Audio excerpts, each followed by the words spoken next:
Hello மக்களே, எல்லாருக்கும் வணக்கம். நான் உங்கள் மதுரை மணி. நம்ம சேனலுக்கு நீங்கள் ஃபஸ்ட் டைம் வந்திருக்கீங்கன்னா கண்டிப்பாக சப்ஸ்கிரைப் பண்ணுங்கள். மறக்காமல் கூட இருக்க பெல் பட்டனை ப்ரெஸ் பண்ணிடுங்க.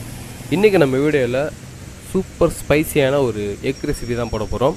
அது என்ன ரெசிபின்றதை உங்களுக்கு வீடியோ போயிட்டுருக்கும் போதே சொல்கிறேன். வாங்க வீடியோக்குள்ளே போகலாம். ஃபஸ்ட்டு வந்து அதுக்கு தேவையான ஐட்டம் என்னென்னு பார்த்தீங்கன்னா மிளகாய் பொடி, அதாவது காஞ்ச மிளகாய் பொடி, வத்தல் பொடின்னு சொல்லுவாங்க. அது வந்து ஒரு டேபிள் ஸ்பூன் எடுத்து வச்சுக்கலாம். அதுக்கப்புறம் வந்து ரெண்டு முட்டை, அப்புறம் பல்லாரி வெங்காயம் கொஞ்சம் பெருசாக இருக்குது.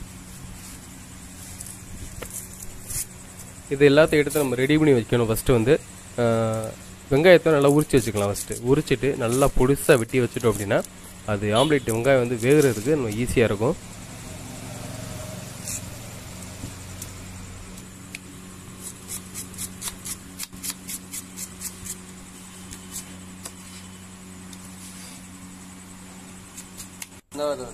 ஓகே, இந்த அளவுக்கு நல்லா பொடிசாக வெட்டி வச்சுக்கிட்டா தான் அந்த வெங்காயம் வந்து நல்லா வேகும். இல்லை அப்படின்னா கொஞ்சம் மாதிரி வேகாமல் பச்சையாக இருக்கும்.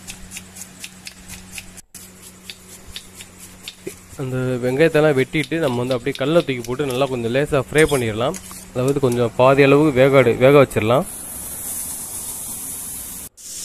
ஓகே, கல்லை கொட்டியாச்சு. இப்போ வந்து அதுக்கு தேவையான அளவுக்கு உப்பை போட்டுட்டு கொஞ்சம் ஆயில் ஊற்றி நல்லா ஃப்ரை பண்ணிக்கலாங்க.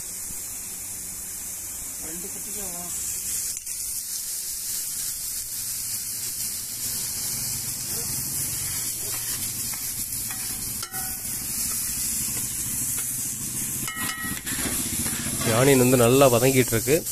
ஒரு பாதி வெக்காடுக்கு மேலே வெந்ததுக்கப்புறம் நம்ம எடுத்து ஆம்லேட்டுக்கு ரெடி பண்ண ஆரம்பிச்சிடலாம்.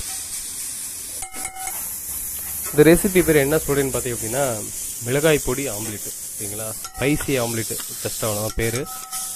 ரொம்பவே ஸ்பைசியாக இருக்கும். ஒரு டேபிள் ஸ்பூன் வந்து வத்தல் பொடி போடுறோம். அதனால் கண்டிப்பாக செம்ம காரமாக இருக்கும். இது வந்து கொஞ்சமாக சாப்பிட்டு பார்த்துட்டு தான் எப்படி இருக்குன்னு சொல்லுவோம். ரொம்ப சாப்பிட்டு நம்ம மட்டுக்கு வயிறு கடமுடன்னு கலக்கி விட்ருங்க. அதனால் வந்து நார்மலாக சாப்பிட்டு சொல்கிறேன் எப்படி இருக்குன்னு.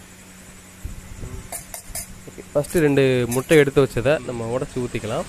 இந்த 2 முட்டைக்கு தேவையான உப்பை வந்து நம்ம உள்ளே போட்டு அந்த வெங்காயத்தையும் சேர்த்து உள்ளே போட்டு கடைசியாக ஸ்பைசி அந்த மிளகா தூள் இருக்கு இல்லையா, அதையும் உள்ளே போட்டு நல்லா மிக்ஸ் பண்ணிக்கலாங்க. இப்போ பார்க்கவே ரொம்ப காரமாக இருக்கும் போது கண்ணில் தண்ணி வருது. அந்தளவுக்கு ஒரு காரமாக இருக்கும் போல். உள்ளே ஃபுல்லாக கொட்டியாச்சு. இப்போ வந்து நல்லா கலக்கிட்டு ட்ரை பண்ணுவோம். எப்படி இருக்குன்னு தெரியல, அதான் ட்ரை பண்ணுவோம் சொல்லி ட்ரை பண்ணியாச்சு.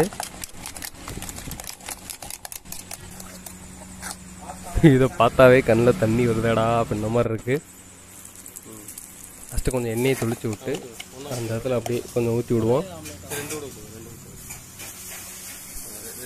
வெங்காயம் வந்து நிறையா இருக்குது. அதனால் வந்து ரெண்டு ஆம்லேட்டாக போட்டுருவோம். ஒன்றா போட்டோம்னா திருப்புறது கஷ்டமாக இருக்கும். அதனால் பாதியாக ரெண்டு முட்டை போட்டிருக்கோம் இல்லையா, பாதியை ஊற்றிட்டோம் அப்படின்னா தண்ணி 2 ஆம்லேட் ஆயிரும்.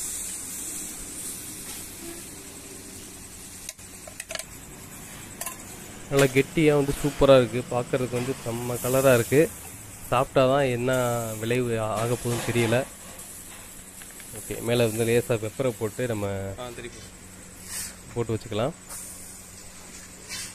இது வந்து ரொம்ப ஹீட்டில் போட்டோம் அப்படின்னா வேகமாக கருகிரும். ஏன்னா மிளகாய் தூள் வந்து பொதுவாகவே டக்குன்னு போட்டோன்னே கருகிரும். அதனால் வந்து ரொம்ப ஹீட்டில் போடக்கூடாது. நார்மலான ஹீட்டில் போட்டு மிதமான சூட்லேயே வச்சு நம்ம எடுத்து நல்லா வேக வச்சு எடுக்கணும். ஓகே, இப்போ சூப்பராக வெந்துருச்சு. இப்போ அதை எடுத்துட்டு நம்ம சாப்பிட்டு பார்க்கலாம் எப்படி இருக்குன்னு. எங்கள் மாமா தான் சிக்கனார், சாப்பிட வச்சுருவோம் சொல்லி சாப்பிட வச்சாச்சு. சாப்பிட்டுட்டு எப்படி இருக்குன்னு சொல்லுவார் பாருங்கள்.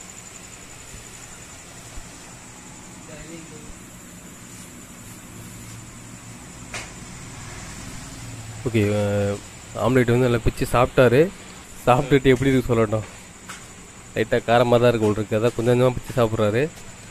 ஓகே, ஆனால் நல்லா இருக்குன்னு சொல்லிட்டாரு.